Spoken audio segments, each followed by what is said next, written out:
সবে ভোরের আলো ফুটেছে। সারা রাত ধরে ছুটে চলেছে ট্রেনটা। 3 টায়ার কুপেটাতে অন্য সহযাত্রীরা কম্বল মুড়ি দিয়ে এখনো শুয়ে আছে। নীলাভর অবশ্য ঘুম ভেঙে গেছে অনেক আগে। নামতে হবে তাকে। জানলার বাইরে তাকিয়েছিল নীলাভ। ভোরের আলো ধীরে ধীরে ছড়িয়ে পড়ছে বাইরের পৃথিবীতে। যতদূর চোখ যায় ফাঁকা জমি, মাঝে মাঝে চোখে পড়ছে ছোট ছোট টিলা, কোথাও কোথাও একলা দাঁড়িয়ে থাকা কোনো গাছ। এই ট্রেন মধুপুর যাবে। নীলাভ অবশ্য মধুপুর যাবে না, তার আগে একটা ছোট হল্ট স্টেশনে নামবে। কর্ড লাইন ধরে একটু ঘোরপথে মধুপুর যায় এই ট্রেন। এই লাইনেই সেই হল্ট স্টেশনটা।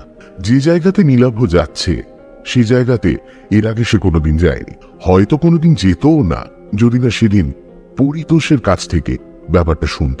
নীলাভ একজন ইলাস্ট্রেটর, ছবি আঁকিয়ে বিভিন্ন বই পত্রপত্রিকায় ছবি আঁকার কাজ করে। ফি হপ্তায় প্রতি শনিবার বইপাড়া অর্থাৎ কলেজ স্ট্রিটে এক প্রকাশকের ঘরে নীলাভ পরিতোষের মতো কয়েকজন ছবি আঁকিয়ে আড্ডা জমায়। সেখানেই মাসখানেক আগে আড্ডার মধ্যে হঠাৎই পরিতোষ বলেছিল, কদিন আগে মধুপুর গিয়েছিলাম একটা আর্ট এক্সিবিশনে। ফেরার পথে সিগন্যাল না পেয়ে শিমুলপুরের নামে একটা ছোট হল স্টেশনে গাড়ি থেমেছিল। ট্রেনে মধুপুরের এক বাঙালি ভদ্রলোকের সঙ্গে পরিচয় হয়েছিল। তার সঙ্গে প্ল্যাটফর্মে চা খেতে নেমেছিলাম। আমি যে একজন ইলাস্ট্রেটর সে পরিচয় দিয়েছিলাম ভদ্রলোককে। চা খেতে খেতে সে ভদ্রলোক দূরে একটা বাড়ি দেখিয়ে বললেন, আপনি তো ইলাস্ট্রেটর। ওই যে দূরে বাড়িটা দেখছেন, ওই বাড়িটাতে একটা ইলাস্ট্রেটর থাকতেন। কলকাতার নানা বড় বড় কাগজে বইপত্রে ছবি আঁকতেন ভদ্রলোক। অবধূত চাকি নাম ছিল ভদ্রলোক। এই কথা বলার পর পরিতোষ বলেছিল, তুমি নিশ্চয়ই অবধূত চাকির নাম শুনেছ, কাজও দেখেছ। আমরা যখন ছোট ছিলাম 20-25 বছর আগে, প্রায় সব কাগজেই, বিশেষত শিশু কিশোর পত্রিকায় ওর ইলাস্ট্রেশন থাকতো। যদিও ওই অবধূত চাকি নামটা নাকি আসলে ছিল ছদ্মনাম, আসল নাম জানা নেই। পরিতোষের কথা শুনে নীলাভ প্রায় লাফিয়ে উঠে বলেছিল, দেখবো না কেন? বলতে গেলে ওর কাছ থেকেই তো আমার মনে ছবি আঁকার ইচ্ছেটা জাগে। পেন ড্রয়িং করতেন, কি বলিষ্ঠ কলমের আঁচড় ছিল। নৈসর্গিক দৃশ্য হোক, ছুটন্ত ঘোড়া, তার হাতে সবকিছু যেন জীবন্ত হয়ে উঠত। জানিস, ছোটবেলায় ওর ছবিগুলো কপি করার চেষ্টা করতাম। আমার আঁকাতেও তার আঁকার খুব প্রভাব আছে, ভাবশিষ্যও বলতে পারো। তবে দুর্ভাগ্যের ব্যাপার এই যে তার আঁকা দেখে আঁকা শিখলেও তার সঙ্গে সাক্ষাতের সুযোগ ঘটেনি। এমনকি তার ফটোগ্রাফও দেখিনি কোনোদিন। অনেককে জিজ্ঞেস করেও তার বাড়ির ঠিকানা জানতে পারেনি। এই প্রথম তোমার মুখ থেকে তার বাড়ির খবরটা শুনলাম। ওর ছবিগুলো নিয়ে আমার একটা অ্যালবাম প্রকাশ করার বহুদিনের ইচ্ছা। ব্যাপারটা অনেকটা গুরুদক্ষিণাও বলতে পারো। তা তোমার সেই সহযাত্রী ভদ্রলোক আর কিছু বলেছিলেন অবধূত চাকি বা ওই বাড়িটা সম্বন্ধে? এই প্রশ্ন শুনে পরিতোষ জবাব দিল, ভদ্রলোক বলেছিলেন অবধূত নাকি একাই থাকতেন বাড়িটাতে। বছর 10 আগে রেল লাইনে আত্মহত্যা করেন। বর্তমানে একজন কেয়ারটেকার গোছের লোক থাকে বাড়িটাতে। তুমি তো মাঝে মাঝে একা একা এদিক সেদিক বেরিয়ে পড়ো, একবার গিয়ে দেখে আসতে পারো বাড়িটা। ভদ্রলোককে আর দেখার সুযোগ না পেলেও তার কোনো ইলাস্ট্রেশন বা ফটোগ্রাফ পেয়ে যেতে পারো। ভবিষ্যতে সেসব জিনিস তোমার কাজে আসতে পারে। পরিতোষের কাছে কথাগুলো শোনার পর নীলাভ সেদিনই সিদ্ধান্ত নিয়েছিল যে পুজো সংখ্যার ইলাস্ট্রেশনের কাজগুলো মিটে যাওয়ার পর সে দেখে আসবে অবধূত চাকির বাড়িটা, যার ফলশ্রুতি তার এই সেই যাত্রা। গতকাল রাতে কলকাতা থেকে নীলাভ উঠে বসেছে মধুপুরগামী এই ট্রেনে। জানলার বাইরে তাকিয়ে থাকতে থাকতে একসময় ঘড়ি দেখে নীলাভ অনুমান করল হল স্টেশনটা আর বেশি দূর নয়, অন্তত টাইম টেবিলে তাই লেখা আছে। নীলাভর ঠিক উল্টো দিকে লোয়ার বার্থে শুয়ে থাকা একটা লোক চাদরের আড়াল থেকে মুখ বার করে মাথাটা একটু তুলে জানলার দিকে তাকালো। তাই দেখে নীলাভ লোকটাকে প্রশ্ন করল, হয়েছে শিমুলপুর হলটার কত সময় লাগবে বলতে পারেন? লোকটা প্রশ্ন শুনে জানলার বাইরে ভালো করে তাকিয়ে নিয়ে বলল, সামনেই আছে, ওর আর একটা নাম আছে, আত্মহত্যা হল্ট। আমরা এদিককার লোকেরা ওই স্টেশনটাকে ওই নামেই ডাকি। নীলাভ বিস্মিত হয়ে জানতে চাইল, তার মানে? লোকটা জবাব দিল, ফাঁকা স্টেশন তো, অনেকেই হল স্টেশনটাকে আত্মহত্যার জন্য বেছে নেয়। এমন ঘটনা বেশ কয়েকটা ঘটেওছে ওখানে, তাই ওই নাম হয়ে গেছে স্টেশনটা। কথাগুলো বলে আবার চাদর মুড়ি দিয়ে শুয়ে পড়ল লোকটা। তার কথা শুনে নীলাভর মনে পড়ে গেল পরিতোষের জানানো কথাটা। অবধূত চাকিও আত্মহত্যা করেছিলেন। কিছুক্ষণের মধ্যেই ট্রেনের গতি কমে এলো। ব্যাগ কাঁধে নিয়ে নীলাভ এগোল দরজার দিক। নীলাভ নেমে পড়ল প্ল্যাটফর্মে। অন্য কোনো লোক গাড়ি থেকে নামল না। প্ল্যাটফর্মে পা রেখেই স্টেশনের এক প্রান্তে বিরাট এক শিমুল গাছ নীলাভর নজরে পড়ল। হয়তোবা ওই গাছটার জন্যই এই জায়গার নাম শিমুলপুর, মনে মনে ভাবল নীলাভ। ঠিক সেই সময় উল্টো দিক থেকে একটা গাড়ি এসে থামলো প্ল্যাটফর্মের অন্য পাশে। দুজন মাত্র লোক নামলো সে ট্রেন থেকে। ভোরবেলা সারাদিনে একবার মাত্র একই সময় আপ ডাউন দুটো গাড়ি একই সময় ওখানে এসে থামে। বেশ কয়েক জোড়া এক্সপ্রেস ট্রেন এই লাইনে চললেও তারা এখানে থামেন। দুটো ট্রেনে আধ মিনিটের জন্য প্ল্যাটফর্মে থেমে পরপর হুইসল বাজিয়ে প্ল্যাটফর্ম ছেড়ে চলে গেল। ফিরতি ট্রেনটা পরদিন এ সময় এখান থেকেই ধরবে নীলাভ। আজ রাতে মাথা গুঁজার মতো একটা আস্তানা খোঁজার দরকার নীলাভর। অন্য ট্রেন থেকে যে দুজন লোক নামলো তাদের দেখে নীলাভর স্থানীয় মানুষ বলেই মনে হচ্ছে। নিজেদের মধ্যে কথা বলতে বলতে নীলাভর দিকেই আসছিল তারা। নীলাভ তাদের উদ্দেশ্যে বলল, আচ্ছা, এখানে কাছাকাছি কি থাকার জন্য কোনো হোটেল বা ধর্মশালা কিছু আছে? প্রশ্ন শুনে একজন মৃদু থমকে দাঁড়িয়ে জবাব দিলেন, না, এখানে কোনো হোটেল হবে। তারপর নীলাভর প্রতি কোনো আগ্রহ না দেখিয়ে নিজেদের মধ্যে কথা বলতে বলতে এগিয়ে গেলেন। কিছুক্ষণের মধ্যেই প্ল্যাটফর্মে একলা দাঁড়িয়ে রইল নীলাভ। একজনও লোক নেই প্ল্যাটফর্মে বা তার বাইরে, এমনকি কোনো চেকার বা রেল কর্মচারীও নয়। টিকিট কাউন্টারের মতো একটা ঘর আছে বটে, তবে সেটা বাইরে থেকে তালাবন্ধ। ভালো করে প্ল্যাটফর্মে বাইরে তাকাতেই বেশ কিছুটা দূরে একটা বাড়ি চোখে পড়ল তার। সামনেই দুর্গাপুজো। রেল লাইনের গায়ে আর দুপাশে জায়গায় জায়গায় কাশফুলের ঝাড়। তার মধ্যে দিয়ে একটা পায়ে চলা পথ এগিয়ে গেছে বাড়িটার দিকে। আরো একটা শিমুল গাছ আছে সেদিকে। নিশ্চয়ই ওই বাড়িটা অবধূত চাকিরই হবে, কারণ পরিতোষ প্ল্যাটফর্মে দাঁড়িয়ে বাড়িটা দেখতে পেয়েছি। ও বাড়িটা ছাড়া অন্য কোনো ঘর বাড়িও চোখে পড়ছে না। তাহলে আগে ওখানেই যাওয়া হোক। এ কথা ভেবে নিয়ে নীলাভ প্ল্যাটফর্মের ঢাল বেয়ে নেমে বাড়িটার দিকে যাওয়ার পথ ধরল। বেশ কয়েকটা বাঁক নিয়ে পায়ে চলা পথটা বাড়িটার দিকে গেছে। কিছুটা এগোবার পরে একটা ছোট নালা চোখে পড়ল। একটা বাঁক পেরিয়ে তিতির করে জল বইছে তাতে। মাত্র হাত দশেক চওড়া হবে সে। পাশের একটা সাঁকো রয়েছে তার উপর দিয়ে। একদিক থেকে এসে অন্যদিকে কাশের বনের আড়ালে হারিয়ে গেছে সেটা। আরো কিছুটা এগিয়ে অন্য একটা বাঁকের মুখে শিমুল গাছের কাছে উপস্থিত হলো নীলাভ। সেখান থেকে বাড়িটা খুব কাছে। নীলাভ বাড়িটার দিকে তাকিয়ে বুঝতে পারল সেটা আসলে বাড়ির পেছন দিক। পথটা গিয়ে বাড়িটার সামনে দুভাগে ভাগ হয়েছে। একটা পথ গিয়ে থেমেছে বাড়ির পেছনে একটা দরজার সামনে। অন্য পথটা বাড়িটাকে বেড় দিয়ে সম্ভবত তার সদর দরজাতেই গিয়ে পৌঁছেছে। নীলাভ ঠিকই অনুমান করেছিল। বাড়িটার কাছে গিয়ে সে দ্বিতীয় পথটা ধরে পৌঁছে গেল বাড়িটার সামনের অংশে। বেশ বড় পুরনো লাল ইটে তৈরি চওড়া দেওয়ালের একটা বাড়ি। সামনে থামলা টানা বারান্দায় বড় বড় দরজা জানলা, যদিও সেগুলো বর্তমানে বন্ধ। একসময় মধুপুর বা তার আশেপাশের অঞ্চলগুলোতে হাওয়া বদলের জন্য এমন বাড়ি বানিয়ে রাখতেন পয়সাওয়ালা বাঙালিরা। হয়তোবা তেমনই কেউ 70 বা 100 বছর আগে বানিয়েছিল ওই বাড়িটা। নীলাভর এমনই মনে হলো। বাড়িটার সামনে কাউকে না পেয়ে নীলাভ একটু ইতস্তত করে বারান্দায় উঠে এলো। টানা বারান্দার এক পাশে বেশ কয়েকটা তালা বন্ধ ঘর। মাথার উপর কুড়িবর্গা থেকে পায়রার ডাক শোনা যাচ্ছে। বারান্দায় উঠেও কাউকে না দেখতে পেয়ে নীলাভ হাঁক দিল, বলছি, বাড়িতে কেউ আছেন?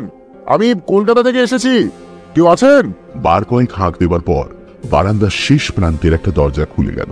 একটা লোক সেই ঘর থেকে বেরিয়ে ধীর পায়ে এসে দাঁড়ালো নীলাভর সামনে। বছর 50 হবে লোকটা। মাঝারি গড়ন, মাথায় কদম ছাড় চুল, পরনে ধুতি আর খতুয়া, খালি পা। লোকটা সম্ভবত স্থানীয় দেহাতি মানুষ হবে। নীলাভকে দেখে মৃদু বিস্মিতভাবে সে প্রশ্ন করল, কি চাই? প্রশ্নটা কিন্তু সে বাংলাতেই করল। নীলাভ জবাব দিল, নমস্কার, আমি কলকাতা থেকে আসছি। আচ্ছা, এটাই কি অবধূত চাকির বাড়ি, যিনি ছবি আঁকতেন? লোকটা উত্তর দিল, হ্যাঁ, উনারই বাড়ি, তবে উনি তো নেই। নীলাভ বলল, হ্যাঁ, সেটা জানি, কিন্তু আপনি? আমার নাম মিছরিলাল। এক সময় বাবু মানে আপনাদের অবধূত চাকির দেখাশোনা করতাম। উনি মারা যাওয়ার পরে বাড়িটা দেখাশোনা করি। বাবু তো বিয়ে করেননি, মরার আগে আমার নামে বাড়িটা কাগজ দিয়ে গেছিলেন। নীলাভ বলল, আচ্ছা, তবে আপনি এখন এ বাড়ির মালিক? এ বাড়িতেই থাকেন? তা বলতে পারে, তবে আমি রাতে এখানে থাকি না। 2 মাইল দূরে আমার গাঁও, ওখানে থাকি। আপনি কেন এখানে এসেছেন বলুন তো? আসলে আমি ওর আঁকার খুব ভক্ত। ছেলেবেলা থেকেই ওর আঁকা দেখে ছবি আঁকা শিখেছি, আর এখানে ওর বাড়ি আছে জেনে ছুটে এসেছি। এই বাড়িটা বলতে গেলে আমার কাছে তীর্থস্থানের মতো। আপনি ছবি আঁকেন? কথাটা বলার পর কেমন যেন একটা দুর্বোধ্য হাসি ফুটে উঠল লোকটার মুখে। নীলাভ বলল, আচ্ছা, এই বাড়িতে নিশ্চয়ই ওর আঁকা ছবি আছে, আমাকে দেখাবেন সেগুলো? প্রশ্ন শুনে মিছরিলাল কয়েক মুহূর্ত চুপ করে থাকার পর জবাব দিল, না, উনার আঁকা ছবি বাড়িতে নাই। কথা শুনে নীলাভ আরো বিস্মিতভাবে বলল, নেই মানে? লোকটা জবাব দিল, কলকাতা থেকে পাকাপাকি ভাবে বাড়িতে চলে আসার পর উনি আর কোনোদিন ছবি আঁকেননি। আগের আঁকা সব ছবি এ বাড়িতে ছিল, সব তিনি পুড়িয়ে দেন। কথা শুনে নীলাভ আরো বিস্মিতভাবে বলল, পুড়িয়ে কেন দিয়েছিলেন? মিছরিলাল প্রশ্ন শুনে যেন মৃদু রুষ্টভাবেই বলল, ওসব কথা জেনে কাজ নেই, আর কিছু বলবেন? নীলাভ মৃদু বিমর্ষভাবে বলল, আচ্ছা, ওর কোনো ফটোগ্রাফ আছে এই বাড়িতে? আপনি তো ওর দেখাশোনা করতেন, যদি ওর সম্বন্ধে কিছু বলেন আমাকে। না, বাবুর কোনো ফটোগ্রাফও নেই এ বাড়িতে, কোনোদিন ছিল না।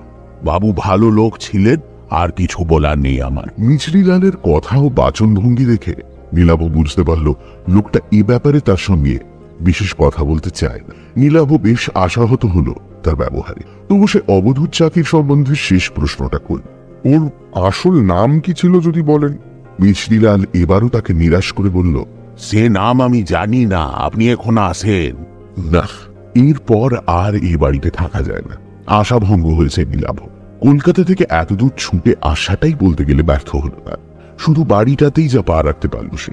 তবে আজ আর তার কলকাতায় ফেরার উপায় নেই।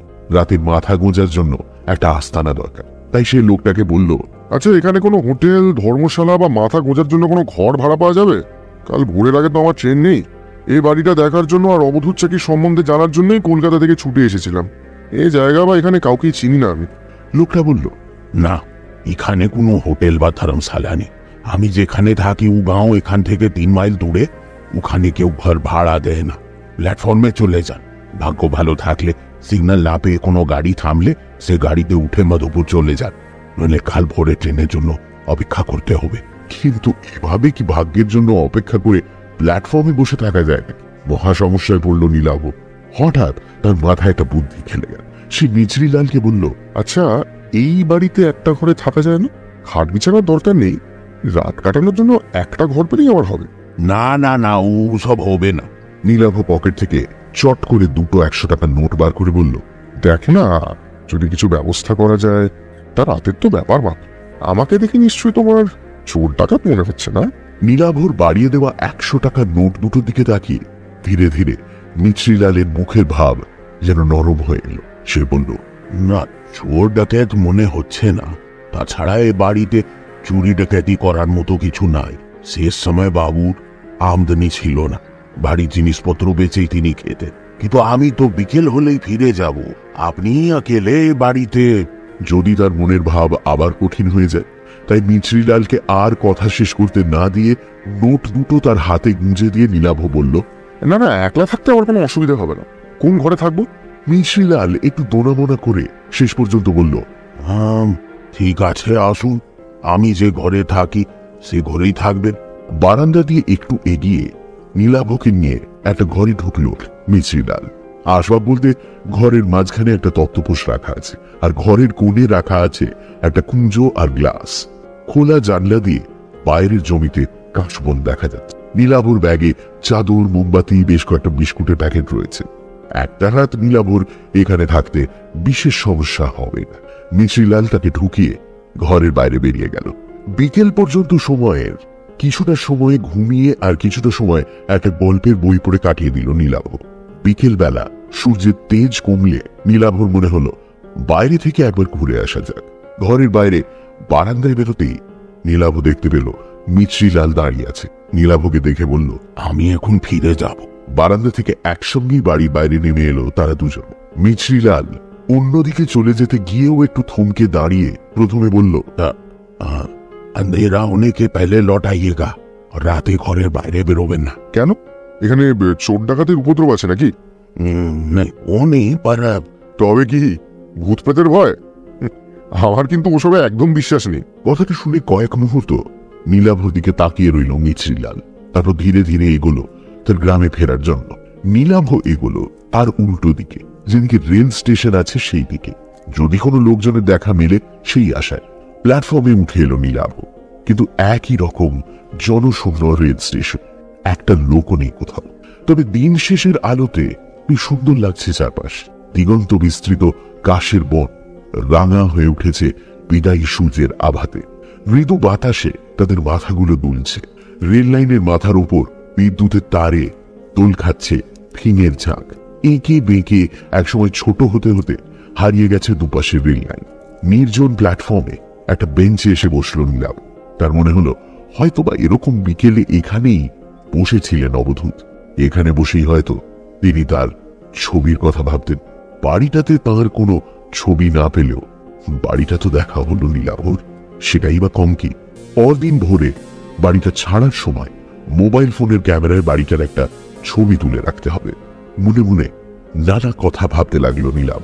বেশ কিছুক্ষণ বেঞ্চে বসে থাকার পর নীলাভ খেয়াল করল সূর্য প্রায় ডুবে গেছে, আলো মরে যেতে শুরু করেছে। এবার ফিরতে হবে তাকে। বেঞ্চ থেকে উঠে দাঁড়িয়ে ফেরার জন্য পা বাড়াতে যাচ্ছে নীলাভ, ঠিক সেই সময় তার চোখে পড়ল প্ল্যাটফর্মে যেদিকে শিমুল গাছটা আছে সেদিক থেকে প্ল্যাটফর্মে উঠে আসছে একজন লোক। লোকটা এগিয়ে এসে নীলাভর সামনে থমকে দাঁড়ালো।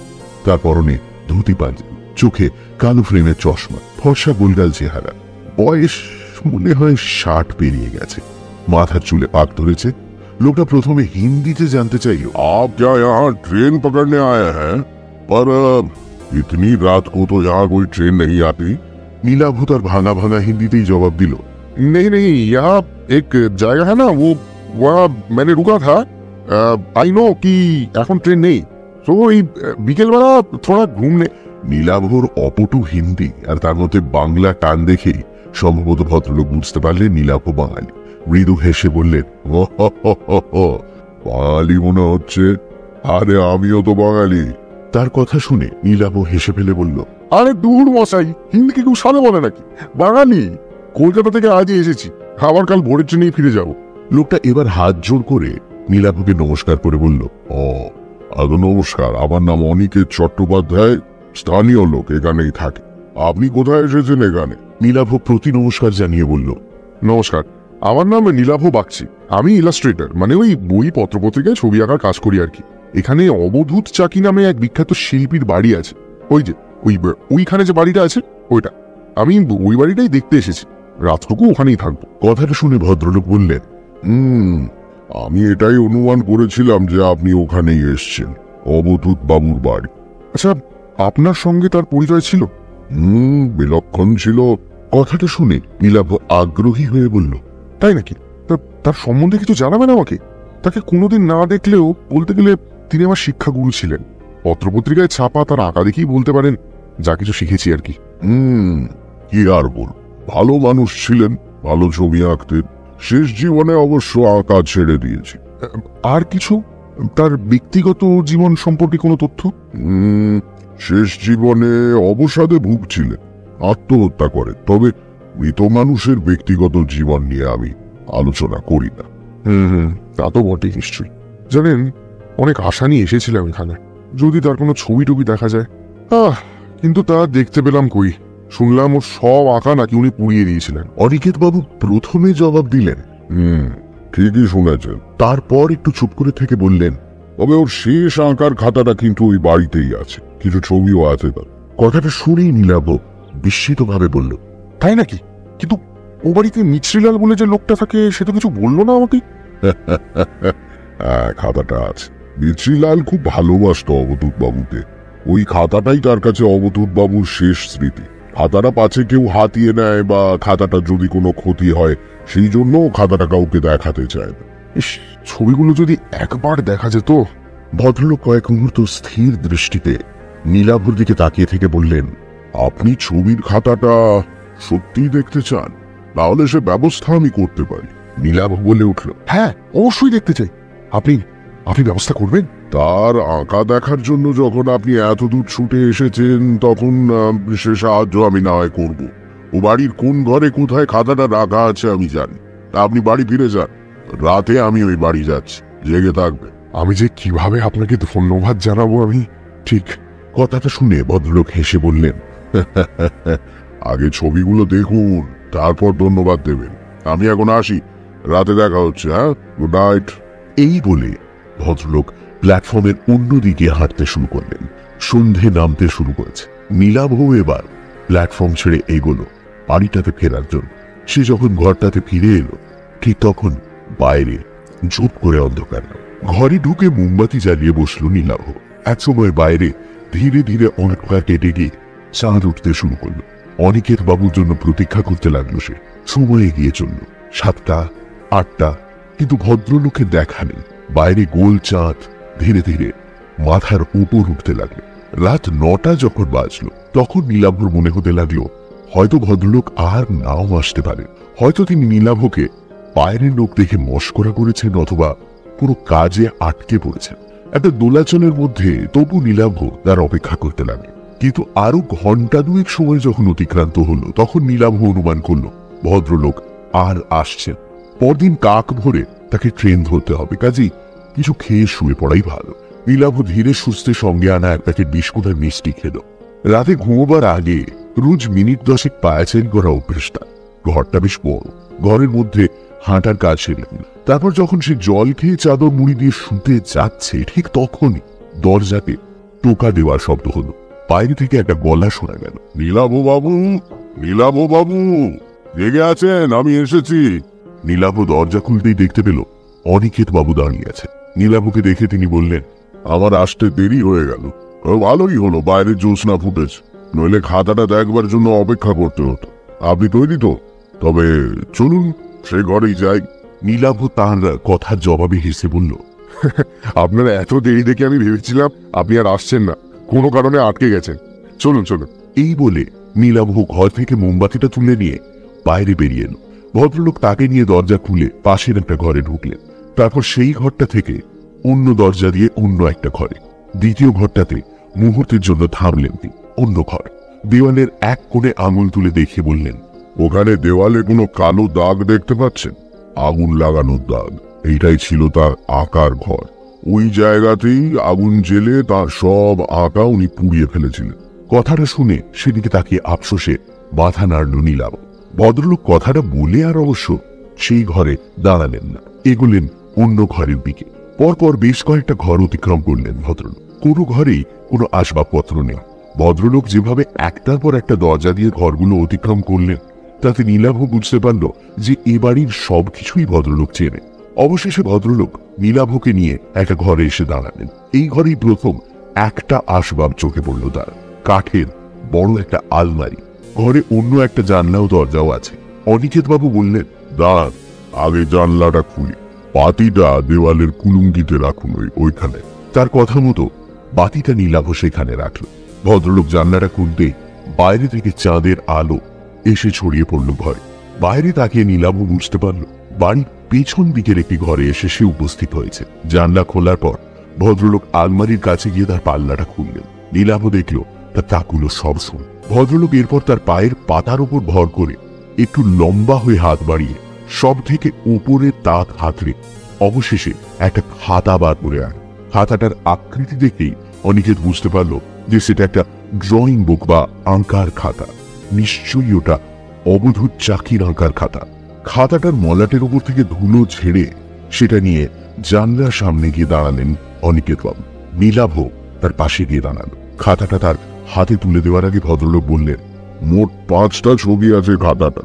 তবে আমি যেভাবে বলবো সেভাবে খাতার পাতা উল্টে ছবিগুলো দেখবেন, তবে ব্যাপারটা বুঝতে পারবেন। প্রথমে প্রথম ছবিটা দেখুন। খাতাটা হাতে নিয়ে কেমন যেন একটা রোমাঞ্চ অনুভব করল নীলাভ। অবধূত চাকির নিজের হাতে আঁকা ছবি বলে কথা। খাতার প্রথম পাতাটা খুলল নীলাভ। চাঁদনি রাতে একটা ল্যান্ডস্কেপের ছবি। আরে এই তো ছবির নিচে এক কোণে অবধূত চাকির নামের আদ্যক্ষর এ আর সি, যেমন থাকতো অবধূত চাকির আঁকা সব ছবিতে। জ্যোৎস্না আলোতে বিধৌত চরাচর, কাশের বন, তার পাশ দিয়ে এঁকে বেঁকে হারিয়ে যাওয়া রাস্তা কালির আঁচড়ে জীবন্ত করে তুলেছেন শিল্পী। চাঁদটা এত সুন্দর যেন সে সত্যি খাতার ভেতর থেকে আলো ছড়াচ্ছে। তন্ময়ভাবে খাতার দিকে তাকিয়ে রইল। এমন সময় অনিকেত বাবু বললেন, একবার জানলার বাইরে তাকান। নীলাভ তাকালো। তারপর ব্যাপারটা বুঝতে পেরে হতবাক হয়ে গেল বিস্ময়ে। বাইরের দৃশ্যটাই যেন ক্যামেরাতে তোলা ফটোগ্রাফের মতো নিখুঁত ভাবে ধরা আছে খাতাটায়। একই কাশের বন, তার মাঝখান দিয়ে এঁকে বেঁকে চলা রাস্তার প্রতিটা বাঁক, এমনকি এই মুহূর্তে চাঁদের অবস্থানটাও হুবহু একই রকম, যেন এই মুহূর্তে ওখানে দাঁড়িয়েই ছবিটা এঁকেছেন শিল্পী। নীলাভ বলল, অবিশ্বাস্য, অবিশ্বাস্য। অনিকেত বাবু বললেন, এর পরের ছবিগুলো বোঝার জন্য আমাদের বাইরে যেতে হবে। ঘরের পেছনে দরজাটা খুলে রাস্তায় নামলেন ভদ্রলোক। নীলাভ খাতাটা নিয়ে তাকে অনুসরণ করলো। কিছুটা পথ হেঁটে তারা এসে দাঁড়ালো বাড়িটার কাছাকাছি যে শিমুল গাছটা আছে তার নিচে। ভদ্রলোকের নির্দেশে দ্বিতীয় পাতাটা খুলল নীলাভ। এবারও বিস্ময়ের সীমা রইল না তার, যেন এখনই আঁকা হলো ছবিটা। সেখানে দাঁড়িয়ে পেছনের দিকে বাড়িটা, আর একটু এগিয়ে সাঁকোটা যেমন ভাবে দেখা যাচ্ছে, হাতাতেও হুবহু যেন তেমনই আঁকা। এমনকি বাড়ির পেছনের দরজাটা যে খোলা তাও ছবিটাতে স্পষ্ট বোঝা যাচ্ছে। ভদ্রলোক তাকে কেন বাইরে আনলেন তা এবার বুঝতে পারল নীলাভ। শিমুল গাছের তলা ছেড়ে তারা এরপরই গেল সামনের দিক। এসে থামল সাঁকোটার উপর। তৃতীয় পাতার ছবিটার সাথে এই জায়গার হুবহু মিল। বাড়িটা অনেক দূরে সরে গেছে। রেল লাইনের দিকটা কিছুটা চোখে পড়ছে এবার। অনিকেত বাবু বললেন, চাঁদের অবস্থানটা খেয়াল করুন। আমাদের এগোবার কারণে আমাদের কাছে চাঁদের অবস্থান যেমন বদলাচ্ছে, ছবিতেও কিন্তু তেমনই বদলাচ্ছে। নীলাভ বুঝতে পারল ভদ্রলোকের কথাগুলো 100% সত্যি। কিন্তু এই মুহূর্তে এখানে দাঁড়িয়ে কেউ যদি ছবিটা না আঁকে তবে তা কিভাবে সম্ভব? অনিকেত বাবু যেন মৃদু হাসলেন। ছবির অন্য পাতা দুটো দেখার আকর্ষণে নীলাভ আবার অনুসরণ করলো তাকে। তারা এরপর যে জায়গায় এসে দাঁড়ালো সেখান থেকে প্ল্যাটফর্ম আর রেল লাইন স্পষ্ট দেখা যাচ্ছে। অনেক পেছনে দেখা যাচ্ছে হেলে আসা বাড়িটা। চতুর্থ ছবিটাতে তেমনই আঁকা রইল, যেন সময়ের সাথে সাথে খাতার পাতায় ছবি এঁকে চলে থেকে। নীলাভর বিস্ময়ের সীমা নেই বুঝতে পেরে অনিকেত বাবু এবার স্পষ্ট হেসে বললেন, এই খাতার শেষ ছবিটাই আসল ছবি। সেটা দেখলে বুঝতে পারবেন ছবি কতটা জীবন্ত হয়ে উঠতে পারে, কত বড় শিল্পী ছিলেন অমর। এই বলে তিনি এগোলেন রেল লাইনের দিকে। শেষ ছবিটা দেখার অমুক আকর্ষণে মন্ত্রমুগ্ধের মতো তার পেছনে হাঁটতে লাগলো নীলাভ। রেল লাইনে উঠে এল তারা। অনিকেত বাবু বেশ কিছুটা দূরে রেল লাইনের গায়ে একটা ইলেকট্রিক পোস্ট দেখিয়ে দিয়ে বললেন, রেল লাইনের মধ্যে দিয়ে হাঁটতে হাঁটতে সোজা ওই পোস্টের সামনে গিয়ে লাইনের মাঝখানে দাঁড়িয়ে খাতাটা খুলবেন। তিনি যে কত বড় শিল্পী ছিলেন তবে তা বুঝতে পারবেন। আর এই শিল্পীকেই একসময় অন্যের ছবি চুরি করার, কপি করার জন্য অপমান করেছিল একদল লোক। অবধূত চাকির কারোর ছবি কপি করার প্রয়োজন হতো না। নীলাভ বিস্মিত হয়ে ভদ্রলোকের শেষ কথাগুলো শুন। এরপর তিনি বললেন, যান, ওই জায়গাতে গিয়ে শেষ ছবিটা দেখে আসুন। রেল লাইনের পাথরের ওপর দিয়ে আমার হাঁটতে অসুবিধা হয়, নইলে সঙ্গে যেতাম। নীলাভ একটা তীব্র আকর্ষণ অনুভব করছে শেষ ছবিটা দেখার জন্য। কি আছে সেই ছবিতে? ভদ্রলোকের কথা মতো নীলাভ খাতাটা নিয়ে এগোলো রেল লাইনের মধ্যে দিয়ে।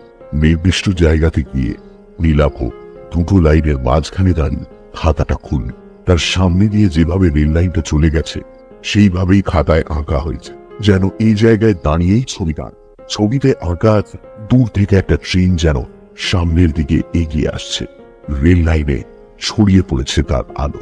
কয়েক মুহূর্ত সেই ছবিটা দিকে তাকিয়ে থাকার পর নীলাভর মনে হতে লাগলো ছবির ট্রেনটা যেন ক্রমশ এগিয়ে আসছে। তার আলো যেন ক্রমশ বড় উজ্জ্বল হতে শুরু করেছে। আলোয় ভরে যাচ্ছে খাতা। ট্রেনটা যেন খাতা ফুঁড়ে বাইরে বেরিয়ে আসতে চলেছে। আর এরপরই রেলগাড়ির প্রচন্ড ঝমঝম শব্দ শুনে চমকের সামনে তাকাতেই নীলাভ দেখতে পেল তার সামনে এসে পড়েছে একটা ট্রেন। হাতকড়ির মতো ব্যবধান। ট্রেনের উজ্জ্বল আলোতে চোখ হারিয়ে গেল তার। আর তার বড় মুহূর্তেই এক ঝটকায় কে যেন তার হাত টেনে লাইনের বাইরে তাকে ছিটকে ফেলল। মুহূর্তের জন্য মৃত্যুকে ফাঁকি দিল নীলাভ। সামনে গিয়ে দুরন্ত গতিতে ছুটে বেরিয়ে যাচ্ছে সাক্ষাৎ মাঝরাতের এক্সপ্রেস ট্রেন। যে হাতটা নীলাভকে মৃত্যুর মুখ থেকে বাঁচালো সেই হাতটাই আবার নীলাভকে টেনে দাঁড় করালো। মিছরি লালের হাত। মিছরি লাল দাঁড়িয়ে আছে তার পাশে। মৃত্যুর মুখ থেকে সদ্য ফিরে আসা নীলাভ হতভম্ব। নীলাভদের সামনে দিয়ে ট্রেনটা দ্রুত গতিতে সরে যাবার পরেই সে দেখতে পেল লাইনের ওপাশে দাঁড়িয়ে আছেন অনিকেত বাবু। নীলাভকে জীবন্ত দেখে তার চোখে মুখে যেন ফুটে উঠেছে বিস্ময় মিশ্রিত ঘৃণার ভাব। রেল লাইনের পাশেই পড়েছিল উল্কার খাতাটা। মিছরিলাল সেটা মাটি থেকে কুড়িয়ে নিতে রেল লাইনের ওপাশ থেকে ভদ্রলোক বললেন, মিছরিলাল, খাতাটা আমায় ফেরত দাও। মিছরিলাল জবাব দিল, না, এ খাতা আমি দিব না বাবু। প্রতিশোধ নেওয়া তো অনেক হলো, এ কাজ আমি করতে দিব না আপনাকে। অনিকেত বাবু এবার কাতর স্বরে বলে উঠলেন, না না, তুমি খাতাটা আমায় দাও, তুমি খাতাটা আমায় দাও। তুমি জানো না এই শহরের মানুষগুলো আমায় কত অপমান করেছে। উল্টো দিক থেকে আর একটা এক্সপ্রেস ট্রেন আসছে। তার আলোতে আলোকিত হয়ে উঠেছে রেল লাইন। লাইনের দুপাশে দাঁড়ানো নীলাভ, মিছরিলাল আর অনিকেত বাবুকে দেখতে পেয়েই মনে হয় ঘন ঘন হুইসল বাজাচ্ছে ট্রেনের চালু। অনিকেত বাবুর কথার জবাবে মিছরিলাল বলে উঠল, আমি সব জানি বাবু, সেজন্য দুঃখ আমার কম নয়, কিন্তু আর নাই। এই বলে সে এক অদ্ভুত কাণ্ড করে বসল। ওর হাতে আঁকার খাতাটা সে ছিঁড়তে শুরু করল, আর তাই দেখে কোন আর্তনাদ করে উঠলেন অনিকেত বাবু। না না,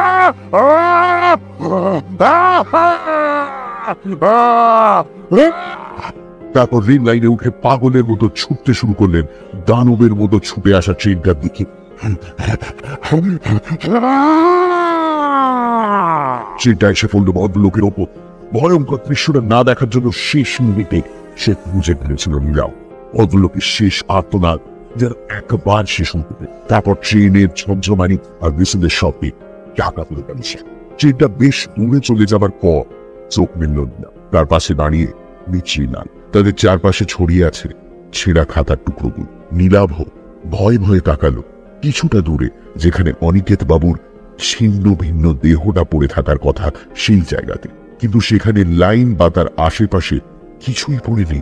তার মনের অবস্থা বুঝতে পেরে সম্ভবত মিছরিলাল বলল, না, ওখানে কেউ নেই, থাকার কোথাও নয়। তবে ঠিক ওই জায়গাতেই বাবু একদিন আত্মহত্যা করেছিলেন। হ্যাঁ, তার মানে আমার সঙ্গে আপনি এবার বাড়িটাতে ফিরে চলুন, ওখানে গিয়ে সব বলছি আমি আপনাকে। নীলাভর মাথার ভেতর যেন সব তালগোল পাকিয়ে যাচ্ছে। মিছরিলালের পেছনে টলতে টলতে সেগুলো বাড়িটাতে। বাড়ি ফিরে সেই পেছনের ঘরটাতেই বসল না। বড় মোমবাতিটা তখনও জ্বলছে। ঘরটাতে ঢুকে ধাতস্থ হতে বেশ অনেকটা সময় নিল।